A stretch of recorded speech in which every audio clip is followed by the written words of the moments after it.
Welcome to ETV prime. Vijayawada Krishnalanka police station లో జరిగినటువంటి Sai Krishna custody death case అనేటువంటిది రకరకాల మలుపులు తిరుగుతోంది. ఇక ఈ కేసు గురించి ఇక చర్చించకూడదు అనుకున్న ప్రతిసారి కూడా ఒక కొత్త మలుపు కేసులో వస్తుంది.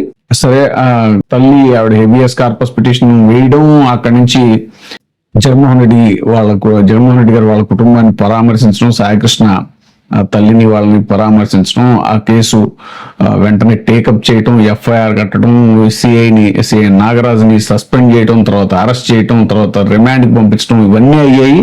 ఆ కేసు జరుగుతుండగానే పేరుపోగు క్రాంతి కుమార్ అనేటువంటి తన కొడుకు ఆత్మహత్య చేసుకోవడానికి కారణం సిఐ నాగరాజు అని చెప్పేసి ఆయన తండ్రి ఆరోపించడం. ఆ పేరుపోగు క్రాంతి కుమార్ ఎవరైతే ఉన్నారో అతను ఒక సెల్ఫీ వీడియో తీసుకుంటూ తన ఆత్మహత్యకి కారణం సిఐ నాగరాజు నన్ను చాలా విధాలుగా టార్చర్ చేశాడు అని చెప్పేసి అతను చెప్పడం, ఇవన్నీ ఒకదాని వెంట ఒకటి పరిణామాలు జరుగుతున్నాయి. అయితే సిట్ వేశారు, ఆ సిట్ మీద కూడా నాకు నమ్మకం లేదు అని చెప్పేసి జ్యుడిషియల్ ఎంక్వైరీ అడగడం జరిగింది సాయికృష్ణ తల్లి. ఈ పరిణామాల నేపథ్యంలో క్రాంతి కుమార్ హత్య మీద కూడా ఆత్మహత్య మీద కూడా సిట్ వేయాలి, లేదంటే సిబిఐ ఎంక్వైరీ జరగాలి అనేటువంటిది ఆయన తండ్రి కూడా డిమాండ్ చేసినటువంటి పరిస్థితి. తాజాగా జగన్మోహన్ రెడ్డి గారు క్రాంతి కుమార్ కుటుంబాన్ని కలవటం జరిగింది. రాష్ట్రంలో జంగిల్ రాజ్ నడుస్తోంది అంటూ వైఎస్ జగన్మోహన్ రెడ్డి గారు చెప్పారు. పోలీసులను ఉపయోగించుకుని సిండికేట్ గా ఏర్పడి హత్యలు చేస్తున్నారు, సిఐని సిపిని డీజీపీని సీఎం కాపాడుతున్నారు అంటూ జగన్మోహన్ రెడ్డి గారు చెప్పుకొచ్చారు. క్రాంతి కుమార్ పై 8 ఏళ్లుగా ఎలాంటి కేసులు లేవు, పోలీస్ స్టేషన్ రోజు రమ్మని 3 నెలలు వేధించారు, తన చేత చేయకూడని పనులు బలవంతంగా చేయించారని వీడియోలో క్రాంతి కుమార్ కూడా చెప్పాడు. దిగజారిన పోలీసు వ్యవస్థకి ఈ ఘటనే కారణం అంటూ కూడా జగన్మోహన్ రెడ్డి గారు చెప్పారు. సీసీటీవీ ఫుటేజ్ ఎవరైనా డిలీట్ చేయొచ్చా, బ్యాకప్ ఉండదా, క్లియర్ కట్ గా రాజధానిలో ఒక ర్యాకెట్ నడుపుతున్నారు, క్రాంతి కుమార్ మరణానికి కారకులైన వారిపై SC/ST కేసు పెట్టాలి, ఇంతవరకు కనీసం కేసు ఎందుకు నమోదు చేయలేదంటూ కూడా జగన్మోహన్ రెడ్డి గారు ప్రశ్నించడం జరిగింది. క్రాంతి కుటుంబానికి న్యాయం జరిగేలా పార్టీ అండగా ఉంటుంది అని చెప్పేసి అన్నారు. ఇక మా బిడ్డ ప్రాణం తీసుకునేలా చేశారు, ఈ పోలీసులపై కేసు కట్టి న్యాయం చేయండి అంటూ క్రాంతి కుమార్ కుటుంబం వైఎస్ జగన్మోహన్ రెడ్డి గారికి విజ్ఞప్తి చేయడం జరిగింది. పోలీసుల వేధింపుల గురించి వివరించిన తల్లిదండ్రులు క్రాంతి కుమార్ దీర్ఘకాలంగా అనారోగ్య సమస్యతో ఉన్నాడు అని కూడా వాళ్ళు చెప్పడంతో క్రాంతి కుమారుడికి అంటే ఈ క్రాంతి కుమార్ కొడుకు ఎవరైతే ఉన్నాడో అతనికి దీర్ఘకాలంగా అనారోగ్య సమస్య ఉంది అనగానే చెల్లించిపోయిన జగన్మోహన్ రెడ్డి గారు పూర్తి వైద్య సహాయానికి కూడా హామీ ఇవ్వటం జరిగింది. ఇక వివరాల్లోకి వెళ్తే, రాష్ట్ర రాజధానిలో ఒకే నెలలో 2 మరణాలు జరిగాయి. ఒకటి లాకప్ డెత్, మరొకటి బలవన్మరణం. ఈ మరణాల వెనక పెద్ద కుట్ర ఉంది. పోలీసులను ఉపయోగించుకుని సిండికేట్ గా మారి హత్యలు చేస్తున్నారు. సిఐ నుంచి సిపి వరకు ఒకరినొకరు కాపాడుకుంటున్నారు అంటూ వైఎస్ఆర్సీపీ అధినేత మాజీ ముఖ్యమంత్రి వైఎస్ జగన్మోహన్ రెడ్డి అన్నారు. కృష్ణలంక పోలీస్ స్టేషన్ మాజీ సిఐ నాగరాజు పోలీసుల వేధింపులు తాళలేక సెల్ఫీ వీడియోలో మరణ వాంగ్మూలం మాదిరిగా అన్ని వివరాలు చెప్పి ఆత్మహత్య చేసుకున్నటువంటి క్రాంతి కుమార్ కుటుంబాన్ని జగన్మోహన్ రెడ్డి గారు గురువారం పరామర్శించారు. విజయవాడ కృష్ణలంకలో ఉన్న బాధితుని ఇంటికి వెళ్లిన జగన్ క్రాంతి కుమార్ భార్య, పిల్లలు, తల్లిదండ్రులు కలిసి ఓదార్చారు. పోలీసులు క్రాంతి కుమార్ను ఏ విధంగా వేధించారు అనేటువంటిది జగన్ కు బాధిత కుటుంబం వివరించింది. వారిని ఓదార్చి ధైర్యం చెప్పినటువంటి జగన్ ఆ ఇంటి వద్దనే మీడియాతో మాట్లాడారు. రాష్ట్రంలో జంగిల్ రాజ్యం నడుస్తోంది అని చెప్పారు. ఈ సందర్భంగా జగన్మోహన్ రెడ్డి గారు క్రాంతి కుమార్ కుటుంబం కడు పేదరికంలో ఉందని, ఒక అమాయకుని వేధించి కుటుంబాన్ని చిన్నాభిన్నం చేశారు అనేటువంటి ఆవేదన వ్యక్తం చేశారు.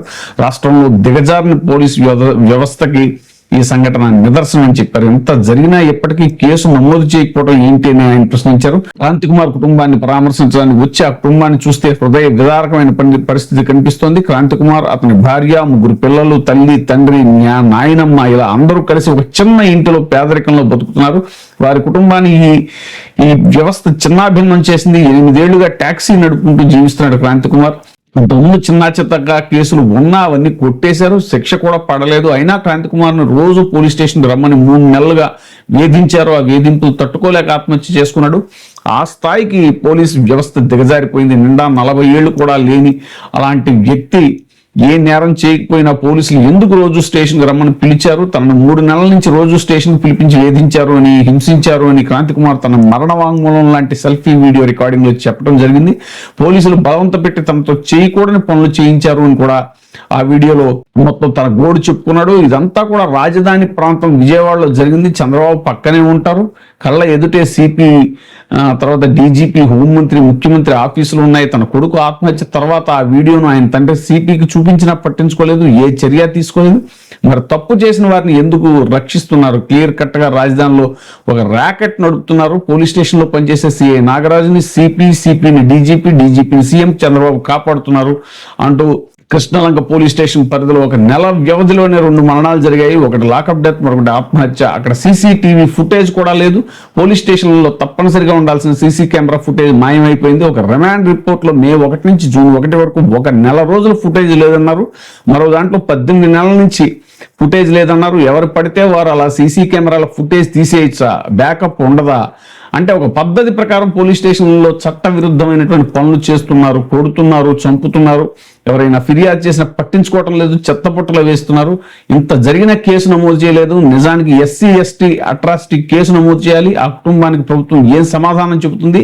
ఈ కేసుకు సంబంధించి న్యాయ సహాయం మొదలు అన్ని రకాలుగా బాధితులకి పార్టీ తరఫున అండగా నిలబడతాం, వారికి న్యాయం జరిగేలా అవసరమైతే కోర్టులో కూడా పోరాడతాం అంటూ జగన్మోహన్ రెడ్డి గారు స్పష్టం చేశారు.